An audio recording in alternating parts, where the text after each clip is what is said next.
Group পর্বের শেষ ম্যাচে নেপালকে 21 রানে হারিয়ে ইতোমধ্যে সুপার 8-এর সর্বশেষ দল হিসেবে টিকিট নিশ্চিত করেছে নাজমুল হোসেন শান্তর দল। গুরুত্বপূর্ণ এই জয়ে সবচেয়ে বড় অবদান রেখেছেন তানজিম হাসান সাকিব। টানা 4 ওভারের স্পেলে মাত্র 7 রানে 4 উইকেট শিকার করেছেন 21 বছর বয়সী পেসার।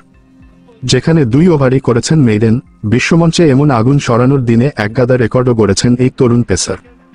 টি-20 বিশ্বকাপে পুরো 4 ওভার করা বাংলাদেশের বোলারদের মধ্যে এটিই সবচেয়ে কম রানের রেকর্ড। গত মাসে যুক্তরাষ্ট্রের বিপক্ষে 4 ওভারে 1 মেইডেন সহ 7 রানে 1 উইকেট নিয়েছিলেন রিশাদ হোসেন। তানজিম সাকিবের 21 বল থেকে কোনো রান নিতে পারেননি নেপালের ব্যাটাররা। টি-20 বিশ্বকাপে 1 ম্যাচে সবচেয়ে বেশি ডট বলের রেকর্ড এটি। তানজিম সাকিবের করা 2টি মেইডেন ওভারও বিশ্বকাপের রেকর্ড।